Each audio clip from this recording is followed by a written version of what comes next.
Welcome to the AFR Saints channel, where we provide you daily content on your favorite team, the New Orleans Saints. Do us a favor and hit that subscribe button. Be sure to leave your comments below and smash that like button. Who dat? Well, we've got white smoke on Airline Drive. That's a Catholic Pope reference for those that didn't get it on Twitter. Whenever they choose a new pope, white smoke goes up at the Vatican, whatever. Anyway, the Saints have a new offensive coordinator, Adam Schefter, a bit ago. And by the way, it's not official until the Saints make it official, which apparently can't happen until after the Super Bowl. But this is about as close to official as it can be, right, when Schefter's tweeting it out there. Saints are working to hire 49ers passing game specialist Klint Kubiak as their new offensive coordinator, per sources. Kubiak would join the Saints after he coaches his final game with the 49ers in the Super Bowl. No deal can be finalized until after the game. So there you have it. Looks like Klint Kubiak will be the guy, as the Saints did their due diligence, interviewed about a dozen candidates, some of them multiple times, and they landed on the guy that I think makes the most sense. So let's talk about Kubiak, and then I'll kind of give you my big picture takeaway of what I think this means. So Klint Kubiak, son of Gary Kubiak, Super Bowl winning head coach with the Broncos, there back in the 2015 season with Peyton Manning, and formerly coach of the Texans as well. Klint Kubiak is only 36 years old. He's only 36, but he has coached what feels like a lifetime. For perspective, Klint Kubiak's first ever coaching job was as an offensive quality control coach at Texas A&M, the year LSU and A&M played in the Cotton Bowl, 2010, before A&M even joined the SEC. That was his first job as a coach. So he has been around coaching really his whole life because of his dad, but he's been in it now already for parts of 2 decades. So he went from A&M into the NFL with the Vikings as an offensive quality control coach. Went back to the college ranks for a season at Kansas in 2015, then back into the NFL when his dad was the head coach of the Broncos. So he was there in Denver 2016, 17, and 18. Jumped to the Vikings where he was for 3 seasons, the last of which he replaced his dad, who retired, as offensive coordinator in Minnesota in 2021. And then each of the last 2 seasons, he's been 2 different places. He went back to the Broncos under Nathaniel Hackett, where he was the passing game coordinator, quarterbacks coach. That staff got fired, as we all know. And then this year went to the 49ers, where he is with the Niners as the passing game coordinator and will be playing in Super Bowl 58 a week from Sunday. So A&M, the Vikings, Kansas, the Broncos, back to the Vikings, back to the Broncos, Niners. That's 7 stops in his coaching career, and he's 36 years old. This is a guy who clearly understands coaching is a transient business and can be hard on families, etc. But at 36 years old now, Klint Kubiak is the offensive coordinator for the New Orleans Saints. One of the things we've talked about with a lot of candidates is their experience as a play caller. And when you look at the long list of candidates that the Saints interviewed, there were a lot of guys who have been quarterbacks coach, passing game coordinators, but have not been offensive coordinators or primary play callers. That is something Kubiak has done. Back in the 2021 NFL season, Klint Kubiak was the offensive coordinator for the Minnesota Vikings with Kirk Cousins as the quarterback. And that year, they finished 12th in the NFL in total offense and 14th in scoring offense at 25 points per game. I'm not going to sit here and tell you that that was some outstanding season and the standard by which you hope an offense would be judged. It certainly wasn't that, but at least he does have experience as a play caller, and you're not taking a chance with someone who's never done the job before.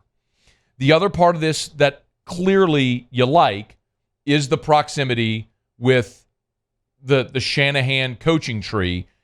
Look, coached under his dad, and then obviously now in San Francisco with Kyle Shanahan. So he has that experience in the NFL, as we've seen so many of these young coordinators branch off from Shanahan, from McVay, and Kevin O'Connell, Mike McDaniel. You all know the list at this point. And the hope is that he's the next one of those guys. And he's had plenty of NFL experience in a variety of different roles, from coaching receivers to quarterbacks to passing game coordinator to calling plays. And now he's going to run the offense in New Orleans. For what it's worth, you can hear it in his own words. This was before the 2022 season. So again, when Kubiak went back to the Denver Broncos, this was on Nathaniel Hackett's staff. He was there with Denver as the passing game coordinator and quarterbacks coach for the 2022 season. And before that season started, they had like a media day. And this was Klint Kubiak talking about what his coaching philosophy is. I would say that I like to stress the process over results. It's important to me to stress accountability and to always make practice stressful for the players, so that game day is easy. So those are three things I like to key on. Stress practice, so game day is easy. Again, a long lineage, and was also in Denver when there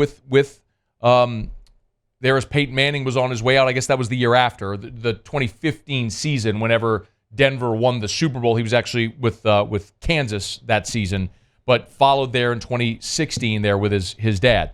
Some other national perspective on Klint Kubiak. Here was Michael Lombardi contributing to The Athletic when the Niners hired Shanahan this past offseason, when San Francisco was hiring as the passing game coordinator and quarterbacks coach, on why Kyle Shanahan hired Klint Kubiak. Kyle Shanahan has relied on known, trusted lieutenants throughout his career. That's simply how it works in NFL coaching circles. He likes the play design acumen that Klint Kubiak brings to the table. And I would say that Klint Kubiak was mentioned very frequently this past year by Kyle Shanahan as a guy that was valuable in the game planning room. So it obviously runs in the family. It's not easy to be an offensive coordinator or a play caller in this league. What's more important is how you vibe with the rest of the room, coaching-wise, how you co-work with these guys. And he knows the Kubiaks. He's worked for the Kubiaks, and now he's the boss of the Kubiaks. So you've got people within that organization and within the NFL that have respect for Klint Kubiak. The Saints went to the McVay-Shanahan tree to get their OC. This is the first time the Saints have made an offensive coordinator hire since 2009. When Sean Payton promoted Pete Carmichael from quarterbacks coach to offensive coordinator. Mostly, I think what I like about this, now this is going to surprise some of you because I'm actually going to laud something the Saints are doing. When you look at the candidates, Luke Getty had been an offensive coordinator, but quite honestly, his years in Chicago weren't great. Whether that's his fault or the fault of the organization, what they surrounded Justin Fields with, either way. Gerard Johnson was there in Houston as the quarterback's coach was C.J. Stroud. I could have been very good with Gerard Johnson being the Saints OC, but they decided to go with a guy with a little more experience, same age, but more experience, and certainly more with experience as a play caller. Brian Griese, same thing. I could have been okay with that. You would have gone to the McVay, Shanahan tree there, but it's a guy that's only been coaching since for the last 2 years, since he left the broadcast booth where he was for a decade. Ronald Curry, that would have felt very much like status quo, and that's not fair to Ronald Curry, but I feel like the Saints needed to branch out from what they are and what they have been. You need new ideas, fresh ideas. You need to move forward. That's been my big sort of thesis around this whole organization. It's stop living through the rearview mirror and start living through the windshield. Stop trying to get back to what was and recreate what was, and think about what can be and how you're going to reinvent this organization for the future instead of continuing to double down trying to get back to what was. And again, that may not be fair to Ronald Curry, but it's a symptom of the situation. Brian Johnson, we talked about him. Yes, he's been successful, but everywhere he's been, he's had a mobile quarterback. If Derek Carr is your guy, then that doesn't make sense. So, and then there were other guys that just passed on you. Shane Waldron, Dan Pitcher, Zach Robinson took other jobs. So considering what the pool of candidates was, I think this was about as good as you could have done. And I'm excited about bringing in fresh ideas from that really successful coaching tree. Now, I don't know if Klint Kubiak will work or if he'll bomb. I just mentioned there was one season where he was the primary play caller for the entire season. It was 2021, and Minnesota was middle of the pack that year. Well, maybe they progress. But ultimately, the thing that I think Drew Brees said on Thursday is the thing that probably resonates the most, which is if you're committing to Derek Carr, then you have to build your offense around Derek Carr. And it's very clear that with the contract they gave him, with the news from Luke Johnson that the Saints are planning to restructure Derek Carr, that Carr is going to be the Saints quarterback for 2024, 2025, and possibly beyond that, but certainly for the next 2 seasons. And if that's the case, and he's going to be your guy, then you have to give him the best opportunity at success.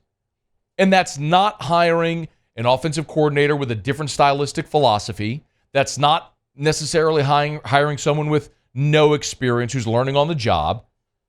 That's hiring a guy that's still young, innovative, got new ideas, but has experience as well, and is going to bring new ideas into the quarterback room and into the offensive meetings. And I think you got that with Klint Kubiak.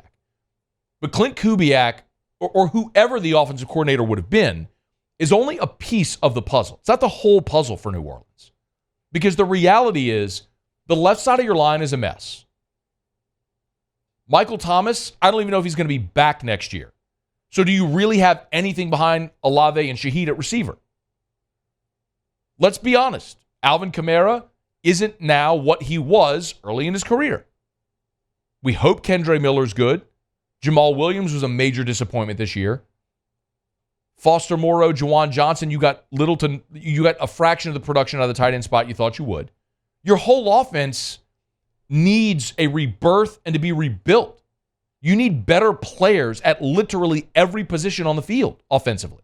You need receivers and tight ends and offensive linemen and running backs. So, yes, the play caller, the concepts, all that matters, but it doesn't matter nearly enough if you don't get better players. That includes Derek Carr, who I firmly believe has a low ceiling. You all know that. But as far as who you were going to pick as an offensive coordinator and what direction with the hire that you went, I think this is the right thing. I think this is as good as they could have done with the information that you have and with the situation that you're faced with. So, according to Adam Schefter, Klint Kubiak is going to be the Saints offensive coordinator. Can't become official until after Super Bowl 58, but the Saints are moving forward with their new play caller. Hey, thanks so much for watching. Please leave your comments. I love to interact, and be sure to hit the red subscribe button below.